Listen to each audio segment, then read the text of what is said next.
Fort Tabor Fort Rodman Historical Association, in conjunction with New Bedford Cable TV, is bringing you a series of interviews with local citizens that we are labeling Heroes Among Us. These are individuals who have experienced the trauma, the confusion, and the drama of war. My name is Joseph Langlois. I'm president of the Fort Tabor Fort Rodman Historical Association. Those seen in this series are ordinary individuals who were confronted by extraordinary events that demanded at times more than they may have thought they were capable of enduring. They experienced situations that were impossible to imagine in civilian life.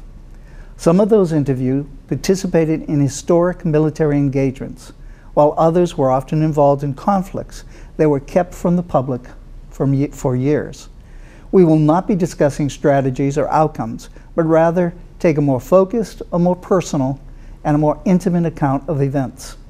We've decided to commit ourselves to this work, as history is often easily forgotten, distorted, or placed in well-written books, once read, that may never be taken off the shelf again.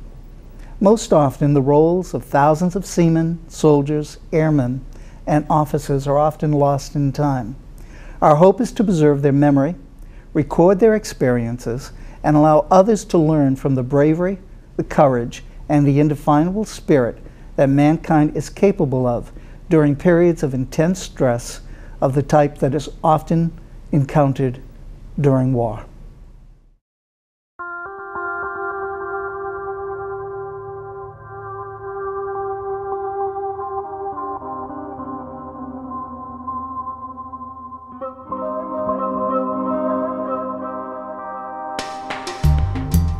Today we're talking to Mr. Tony Enos.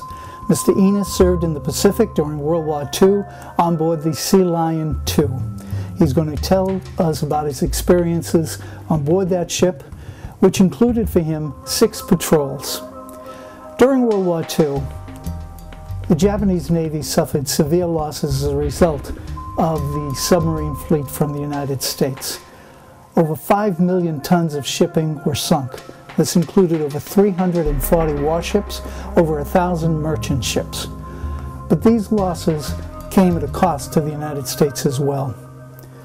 52 U.S. submarines were lost, and over 3,500 sailors were also lost.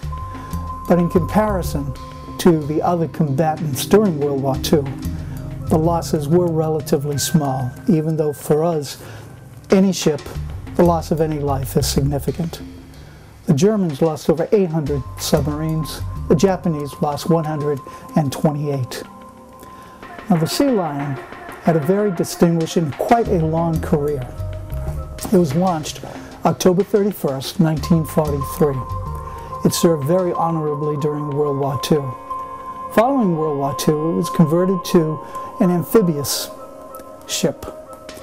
And what that meant was that the torpedo tubes were taken out, and it was redesigned so that it could hold not only its crew, but 120 commandos. It was then stationed in the Atlantic, and it was assigned to Marines. It served in that purpose until 1961, at which time it was then returned to the reserve fleet. It remained in that fleet until 1977. The Sealion was the very last of the fleet submarines from World War II to be decommissioned. In 1977, it was sent to New London and was designated as a target hulk. July 8, 1978, it was sunk in the Atlantic as a target. Now we're going to be speaking with Tony so he can tell us about his experiences on the Sealion II during the Second World War.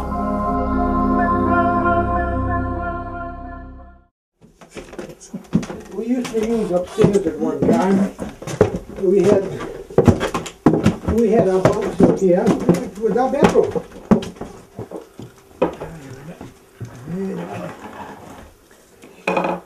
Now you just gotta remember. Help? You got that? Yeah. Okay.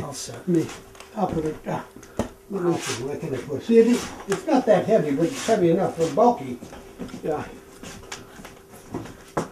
don't know if you can see the light, but I had never seen a submarine when I was fascinated with them. Pictures in books, pictures in papers, and whatever I could find anywhere. I used to cut paper out. The decking on this submarine is toothpicks lined up back and forth. That's a lot of work. You know that? The guns I made, never seeing them. They're made of plain wood, but they look pretty much like the real guns that were on the submarine. All of these things, rouge cans. As I say, I had never seen a submarine. I didn't know. I'd never been aboard one. In 1937, I believe that was the year, I saw a movie called Submarine D1, and for whatever reason, I became fascinated with submarines. I started to build small models, solid wood. We were poor, so it was generally scrap wood that I would make them. I would take them down to my grandmother's house where I used to live, alongside the Taunton River, and I would put them in the river, and I'd let them go with the tide, and then I'd pull them back in. I was able to find how to make them dive. I got an old number plate, put it underneath the submarine, this wooden block, and tacked it into the sides, and as I pulled it through the water, if I pulled it slow enough, it would go down to periscope depth and run only with the periscope. If I pulled it hard, it would go to the bottom and would start digging the bottom up. But that was my first love for submarines. When I turned 18 in 1942, I was classified 1A. And it wasn't too long after I got the classification, I was called to the Fargo building with a group of others to have an examination. And at the time, it was for the Army. When you got there, if you passed the physical and you passed the mental, they gave you a choice of services. And I selected the Navy. And I was sent over to the Navy recruiter, and he asked me why did I want the Navy, and I recall telling him, I think I'll volunteer for submarines. And that's how that started. So then when they called me up, I went to Newport for my boot training.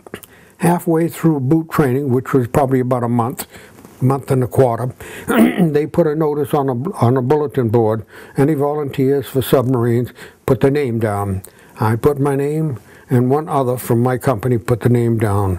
And true to the statistics, only 50% ever pass. And I was the one that passed, he didn't pass. So when I get through with boot camp, I came home for a few weeks, maybe 2 or 3, I can't remember, that's that long. And then I was sent to New London, Connecticut, to go to submarine training and then submarine diesel. You went out on old submarines to make dives. Not often, just every now and again, dubbed in between the schooling.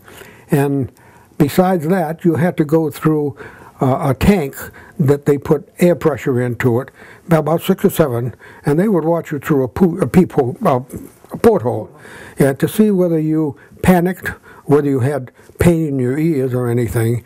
And if you got through that, the next thing was to teach you how to use the Monson Lung, which is an escape apparatus, the only one they had at that time. It looks like a hot water bottle. Attach it to your side, and they charge it with oxygen, and you can breathe in and out of it. They take you to the tank, which is 112 feet tall, with 100 feet of water in it. And they take you to the top, first of all. They put the Monson Lung on you, and you go over the side and you hang on, get your head underneath to assure you that you can breathe into it. I can remember I didn't put my head under. The guy had to push it under to make me breathe. And then when they get through with that, they put you in another little tank that they submerge it about 12 feet. And when you get to 12 feet, there's an instructor with you. He has you reach a rope, a line as we called it, and slide up that rope until you reach the surface. But at 10 feet, you stop and you breathe 10 times so that you wouldn't get the bends. Follow that, they take you down an elevator to 25 feet. You do the same thing from 25 feet. Following that, they take you down to 50 feet, and then you do it from the 50-foot level. My first ascent, I got up near it had to be near the surface. My lung didn't work, it blocked, and I held my breath. So when I got to the surface, the instructor said to me, did that lung work all right? And I said, no. I said, it blocked up on me. He said, did you hold your breath? I said, yes. He gave me all kind of explicit Navy language. He said, we just lost 2 guys. Their lungs ruptured. They must have been in deeper. He says, do you want to go back down again? I said, I better go again, because if I don't, I'll be scared to death to ever use it. So I went down and did the 50-foot level, and because it was wartime, you didn't have to go to the 100-foot level where peacetime. They all had to go to the 100-foot level. Yeah. Now, what was the difference? Why didn't they want you to go to 100-foot level during wartime? Speed. Accelerate the time. They wanted to get people the time, because in peacetime they had not as many submarine sailors, so they had the time to do that. But in war, all they wanted you to do was to learn how to use it. If you ever would use it, nobody knows. Only one submarine during the war had that experience. And the last man to come out alive was a Portuguese fellow from California named Jesse de Silva, and he became a friend of mine. I met him in Chicago. He's visited with me. I took him to a Portuguese restaurant, but he's dead now. He died. Yeah.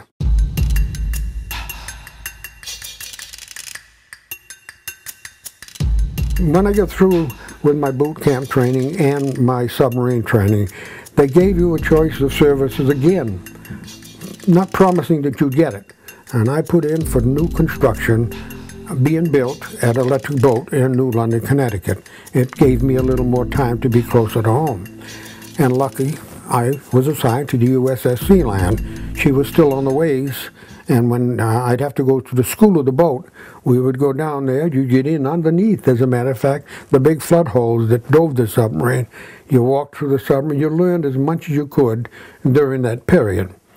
When the boat was launched and moved into the New London area, we all started getting acclimated to the boat and to the operation.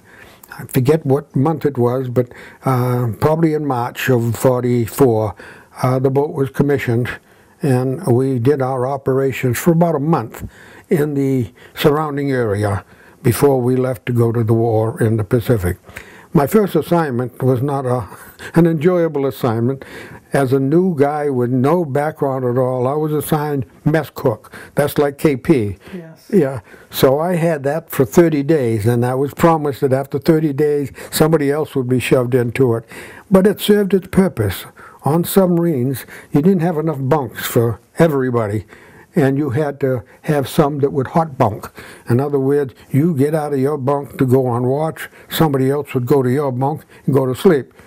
I never had to do that. My bunk was mine from day one to day last. Well, I understand you went on 6 patrols on the Sealion. Yep. Why don't you tell us about some of the events of those patrols? Okay, our first war patrol, we left New London, went to the Panama Canal, and an incident happening after the Panama Canal that is not in any records at all. But I had a cousin that was in the Navy, and he wrote to his mother and asked his mother if my mother had heard from me. And I had just come home on leave, not leave, I had just sent a letter to my mother and she had got it. So he said, but because I was concerned that we lost Tony, he said, there was a merchant ship off the coast of Panama that was firing at a submarine. Well, what had happened, we made a battle surface practicing. And when we rode to the surface, we started firing the gun, and we were firing in the direction of the freighter, and the freighter fired back at us. We just got out of the way. So we went to Pearl Harbor, and from Pearl Harbor, we left with another submarine, the USS Tang, and we go to Midway to top off our fuel because it's closer to the enemy. Yeah. So we left and went on a patrol. It was probably around 50 days. We sunk 4 ships. Nothing very exciting, but we got our first depth charging with the first ship. We fired at a gunboat, fired 3 torpedoes. The captain claims one of them went directly underneath it but didn't explode, and we got 20 depth charges. But then he took off, apparently because he had no more depth charges and didn't want to hang around in case we shot at him again. We sunk, as I say, 4 ships during that war patrol. None of them were in large convoys. They were probably 2 ships with escorts, and we'd hit them. Sometimes we'd hit, sometimes we didn't. But we got 4 ships, and that's all that counted. Well, tell us what it was like to be on a submarine attack during depth charges. Well, the first depth charge we got, a good 30 of the members were brand new. They'd heard depth charges, American depth charges, small ones, to practice, to get you used to what it sounds like to be depth charge. A little scary. I can remember I was in the after torpedo room. My battle station torpedo was after torpedo room reload crew. They fire a torpedo, you had guys to load them. Today they have ram rods to push them in. And I can remember an officer who had been a veteran. He'd been out there on several war patrols. He came back into the after room, and I can remember like it was yesterday. He says, "There's nothing we can do now, fellas. If you smoke, light up. We got to take what they give us." And that's the truth. Now, those depth charges didn't come as close as some that we had later on. Those were scary. Okay. I told you once before that depth charging is like sitting in a big barrel, a metal barrel, and somebody's hitting it with a sledgehammer, and you're inside.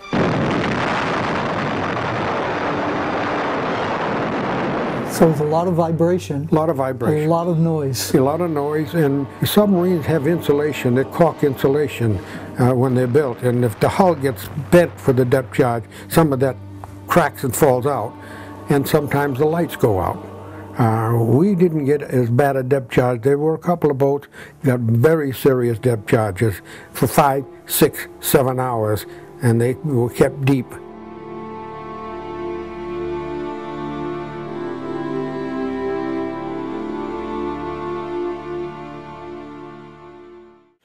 We came back in from the first war patrol and went to Midway. Midway was rest and relaxation. You did nothing. There was nothing there but Marines and sailors, and one other person, or not even a person, one other resident, and that was a goonie bird. And if you've never heard of a goonie bird, they're the funniest bird you can ever find. To take off, they got to run. And they're very clumsy, and after time they would run and topple over themselves. And when they come back to land, the same thing happened to them. They would come flying and they would topple over. And when they were lovemaking, they would be, their heads going back and forth between each other. And that used to be our only enjoyment, to be honest with you. The barracks that we stood in, one particular night, I woke up as I was on a top tier, and I could hear guys going around with a flashlight. And then I woke and I said, "What's going on? They're trying to catch a rat."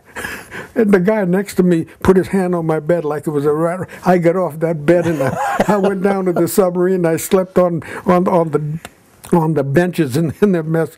I didn't want to stay with a bunch of rats in there. And then I had a PT boat ride while I was there. You did nothing. You just hung around. Yep. I went in the water once, but I didn't go far. Water like this, the water down there has got shocks, and you know that. Oh, yes. So you don't go anywhere where they can get you. Right. And then went down to the PT boat pier one day and asked for a ride, and they took me out. And they sensed my fear, because when they get out over the horizon, they knew it and I didn't. I said, "Gee, I can't see land." "Oh my God, are we lost?" Yeah. So you're quite a sailor, Tony. That was his experience. Yeah. Now, how long was the break between patrols?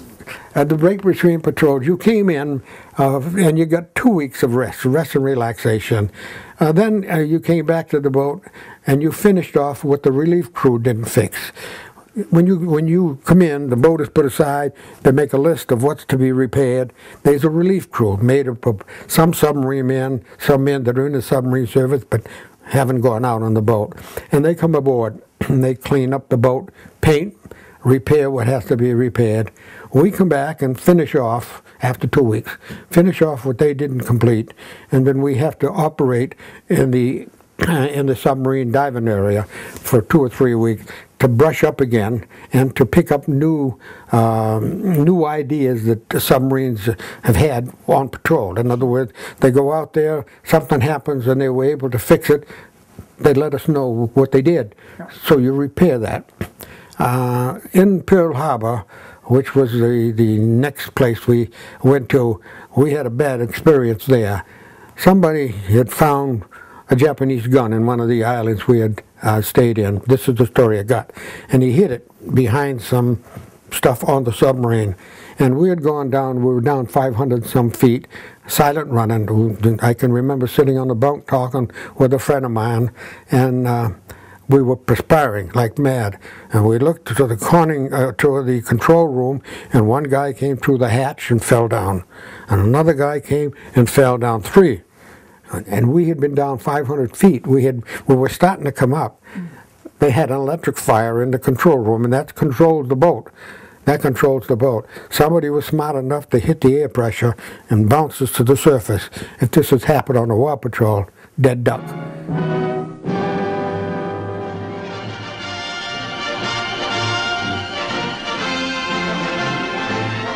In pictures released for the first time, a United States submarine in Pacific waters is shown hunting for the enemy.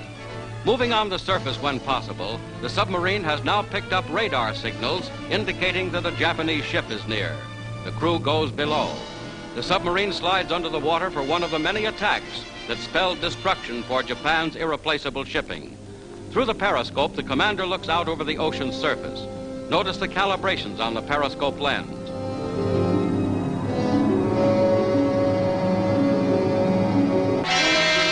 A large Japanese merchant ship is the target of this actual attack, now revealed by the Navy.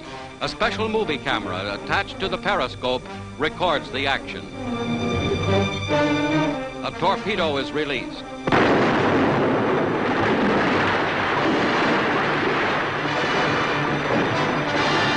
Two Japanese sailors can be seen on the sinking ship. Now inside another submarine as she nears action. Fire 1.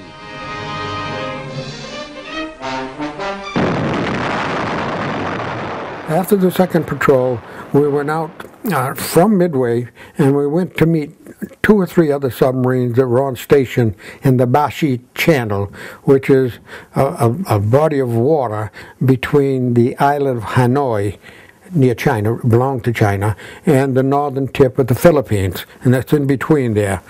And the first day we got on station, a convoy was coming through, and we fired torpedoes, and torpedoes were still not good at that time, at least not the ones we had. A lot of them were erratic, and we sunk 3 ships on that one night. And then the next day, the captain radioed, asked permission to go back to reload because he was going short on torpedo. And there were a lot of shipping in that area. So he got permission. We went back to Saipan, which was an advanced base, loaded up, and came back into that same area and got 3 more ships. And yeah, and one of them was yes. Tell us about that. Yeah, okay. One of them was a prisoner of war ship. We did not know that. They had been carrying 1,350 English and Australians that had been captured at the fort of Singapore. We had sunk the ships, and we had to go deep because they were depth charging us. And that was the one time we stayed down very long. And if you stay down too long, the air that's in that submarine is all that you have to breathe. And when you breathe out, carbon dioxide comes with it. So if you're down long enough, the air gets heavy, you get splitting headaches. And we had to stay down, I just don't know what the hours were, but let's say it was 15 hours, because it was a long time. And we broke surface, and the intent was to get away. When we surfaced, you could see the masthead of the escort that was left behind to keep us deep. They call a sleeper. They keep pinging on you, and you could hear them, and they know where you are, but we were too deep. They couldn't reach us. And when we got far enough away from them, we surfaced, and what you do is you make an end run. You get out from where they can see you, go as fast as you can, get up ahead, and dive where you think they're coming through, and wait for them to come to fire more torpedoes. Well, we did that, and we didn't sink anything after the wreck of Yumaru, I think it was. But then we got a radio message from one of the submarines in the Wolfpack. We were looking for the convoy, and we couldn't find it. And he went through the area that we had sunk that ship, and he found a lot of people in the water. So they pulled in, broke out machine guns. This happened during the war, though sometimes they don't like to report it. They broke out machine guns, and they were going to machine gun if they were Japs. One guy started hollering in English, you know, you sink us, now you're going to shoot us, you know. So these were the prisoners of war. The prisoners of war. So they picked up one of them, and they started interviewing him, and he was telling them who the people. So they started to pick him up. They picked up 74. That particular submarine is in San Francisco now as an exhibit boat, Pampanito, and they radioed for us, and we were a good 200 miles away. So the captain put on 4-engine speed, doing about 20 miles an hour, and we reached them near dusk. We picked up 54, and there was a typhoon building, and they knew it was coming, and the captain decided, it's getting dusk, that's it, we gotta leave. And they were still crying in the water, over here, pick us up, oh, that must please, be, oh, that's sad. There's nothing you can do about it. The captain has the decision, and he's got to think, my ship, my crew, and the ones I've rescued, all we got to do is get hit by some rogue submarine or an airplane, and I lose everything. So they have to make a decision like that. Right. And we headed for Saipan again with 54. They were such bad shape. 4 of them died before we even reached port. A couple of them, we don't even know who they were. The others, they had a name tag, so they were able to pull it out. And that was it, you know. Yeah. There was a total of 159 picked up out of that 2,000, or maybe a little bit more, because there was another ship that sunk with some survivors. But I understand the Japs picked up everybody from that other ship, and the one that we had sunk, and they would pick up the Japanese, and they would tell them, you're going to die. The other one, you're going to die, you know. And we had 2 members of that Australian or British, I think one of each, come to visit us at our yearly reunion meetings. Yeah. And I couldn't get over it. There was 2 of them there, and I said to them, "You guys come all the way from England? You paid your own way?" Yeah, they wanted to relive some of that from the old days. And I kept calling when I'd see them, "Hey, you guys look like submarine sailors." Yeah. Yeah, it's heartwarming, and they told us some stories. We had never seen what the war was like, and when we picked those guys up, now we know what they are. A submarine is out there to sink ships. It's metal against metal. You rarely see the individual that you're killing, and we killed a lot of them. Yeah.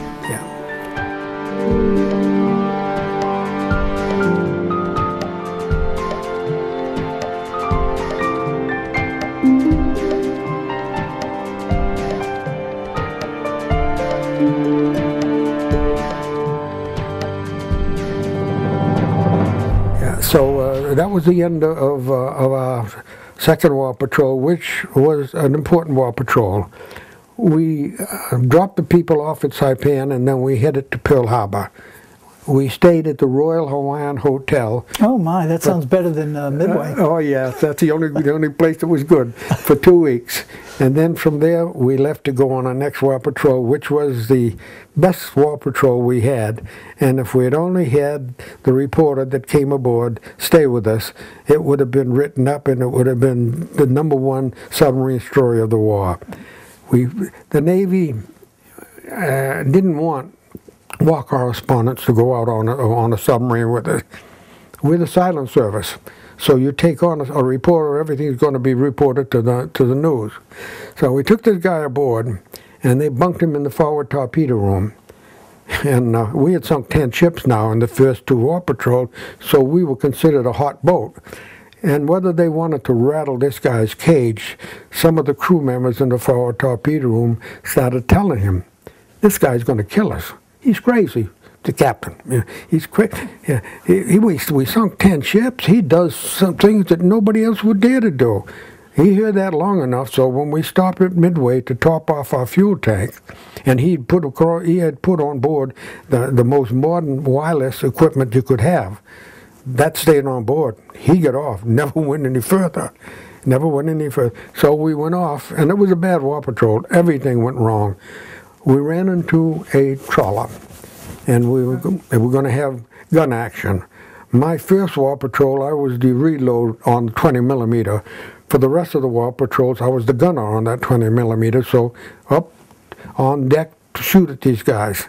And I can remember the 4-inch gun couldn't touch them.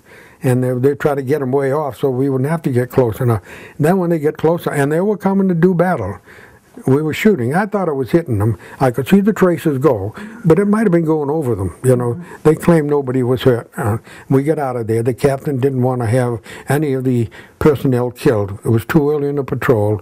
You get somebody injured or killed, you know, it's not good. You're going to either throw them over the side, and that's hard to do.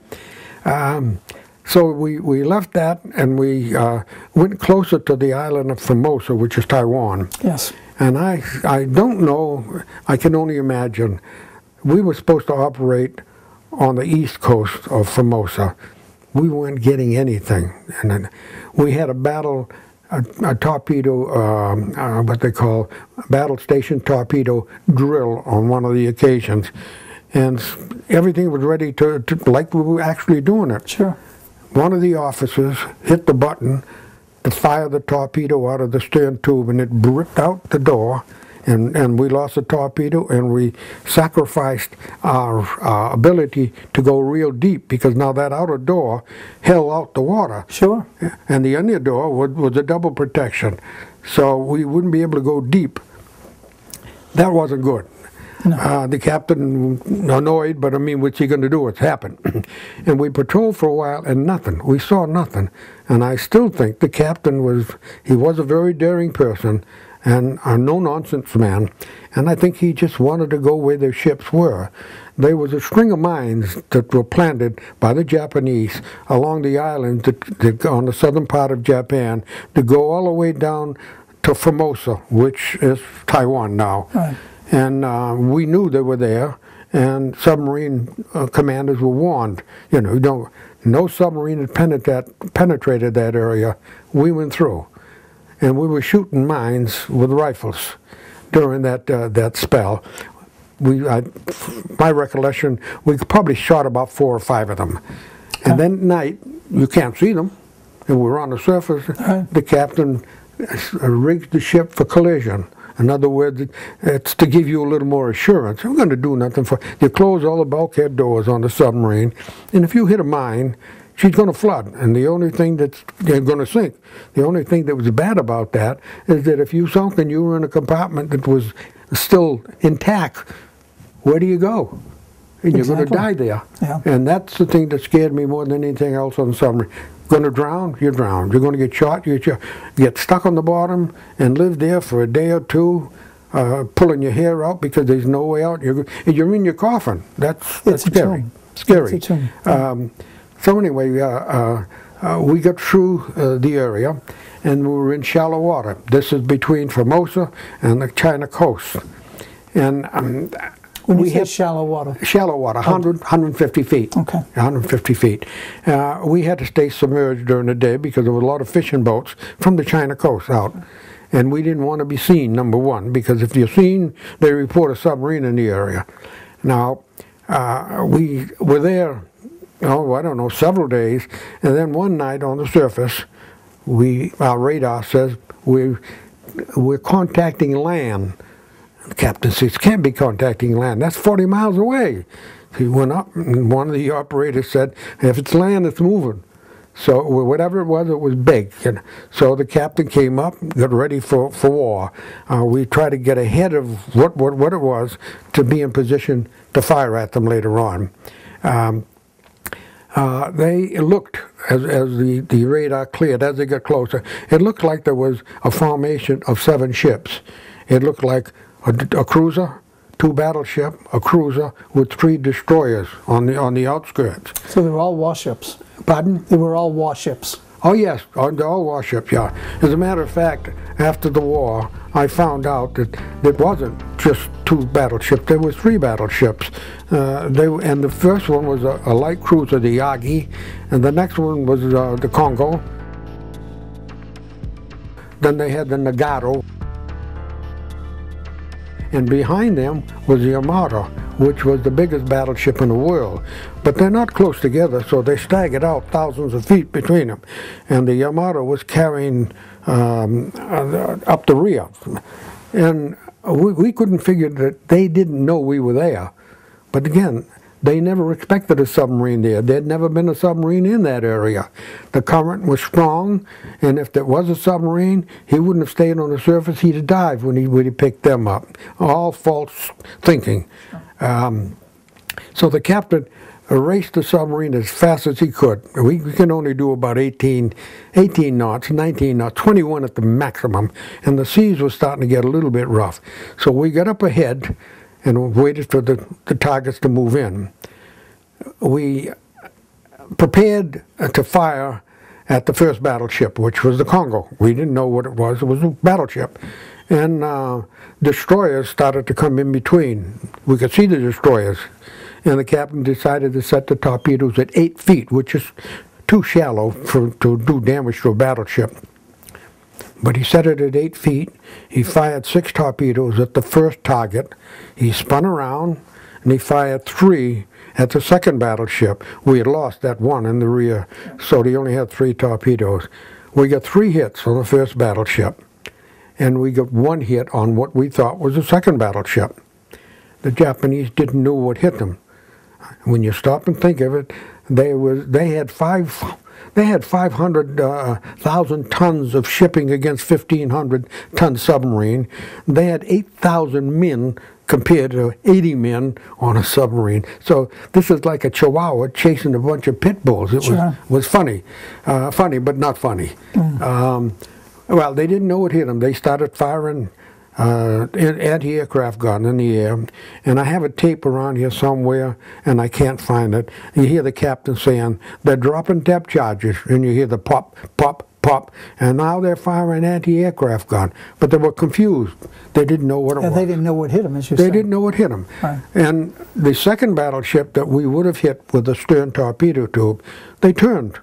When the first one got hit, the automatic thing in the military, if you're in a convoy and you get hit, turn, because you got something else on the way after. Sure. And that passed the second battleship, and it hit the destroyer that was on the far end, and she just went up all at once. They think that she had a depth charges set to go off, and when the torpedo hit them, gone. So we chased them until about 5:30 in the morning. They were hit bad. We knew that, because they would speed up, they'd slow down. They'd speed up, and they'd slow down.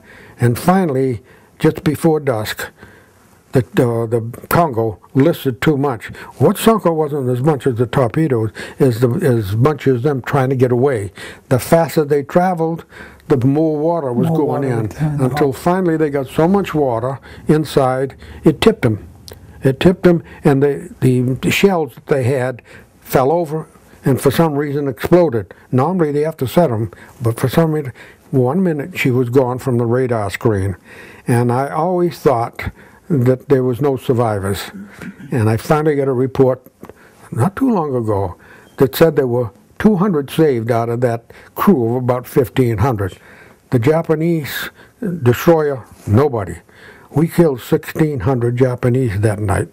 Drowned them, because the seas were rough. We stayed on the surface until light, looking for debris, so that we can confirm the sinking. Well, what was special about sinking the Congo? No battleship had been sunk by a submarine out there. None of them. That was the first and the only one? The only one, yeah. And we had one other one a week later that we made an attack on. And we were in the same area, but he knew we were there because the one was sunk already. And we fired long range, figured we'd hit him and slow him down. He had 2 escorts and 1 battleship. And they sent a destroyer back at us because they saw us. They saw us where we dove. They dropped 3 very heavy depth charges, and we went to the bottom in 275 feet of water. And we didn't know it then. We shut everything off into quiet. But that pushed us into the mud.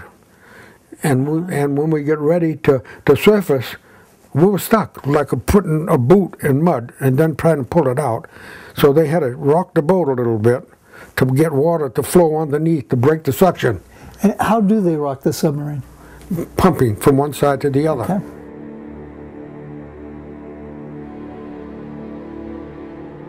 The captain either asked to get relieved or he was forced to relieve. I don't know. He was a good captain, and he was an aggressive captain. Yeah, very successful. And yes. he was very well liked, you know, by the top echelon. Right.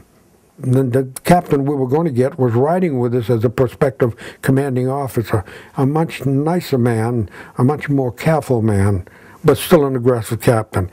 But when he took over, there wasn't much left to sink, you know. The next war patrol, the new captain took over, and he sunk one ship.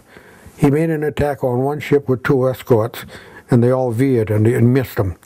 The next one was this 15,000-ton carrier that carried their supplies, you know. And it was escorted by 2 destroyers. And submarine captains like to make their attack at night if they can. Radar, speed. We can do more speed than most of the escorts, except for destroyers. So they would make an attack and get out on the surface fast. Well, he fired 6 torpedoes at this target, and he hit it with 4.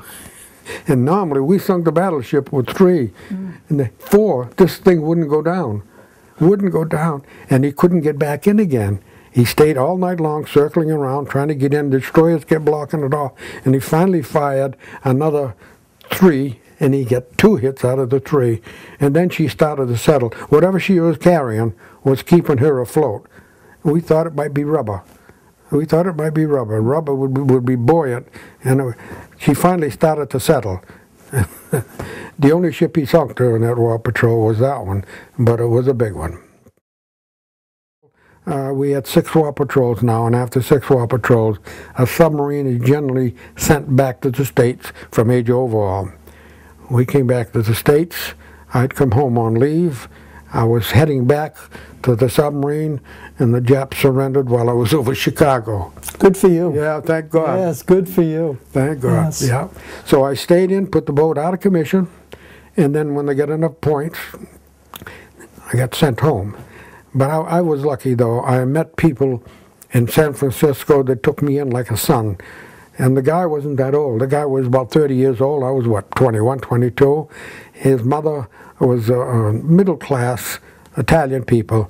They took me everywhere. He even gave me the keys to his car to go, and he lived on a hill, Nob Hill, though. And 6 months with him, and then he bought himself into a chicken business, and he wanted me to stay with him, to work with him. I went once out to Santa Barbara, I think it was, to pick up chickens. I said, no, this is not my life. So then I came home. I lost contact with that person, and I've felt guilty about this all these years. They treated you so well out there. Yeah. But that's the war years. You meet people, and then you lose them. Yeah. That's basically the story on. Well, Tony, I want to thank you very much. You told it in a well-organized, lively way, and some of the exciting things, but also, you know, some of the sad events there. Yeah. You know, I'm sure our listeners will, you know, appreciate what you went through and what the whole crew went through. During that time. Yeah. Not many of them left. I think there's 10 of us around now, and I'm not even sure there's still 10. Yeah. Do they still have reunions, the Lions? No, they still have reunions, but very few go, and the ones that go, it looks like a geriatric center, really. Yeah. Okay. Yeah. Well, thank you very much. Thank you, Joe. Okay. Yeah. What you have just seen and heard is an account of a local citizen as he experienced the trauma of war.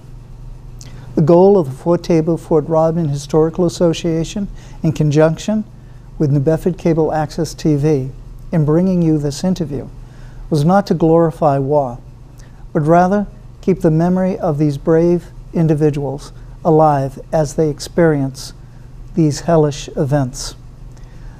We must remember the price of freedom and the sacrifice that these individuals have given for the people and the country that they love.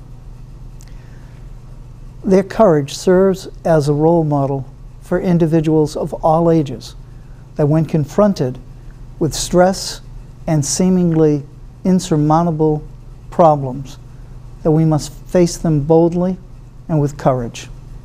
Finally, we hope to demonstrate that in this small corner of the nation, we are filled with individuals who have behaved heroically and have contributed significantly to the history and the well-being of our nation.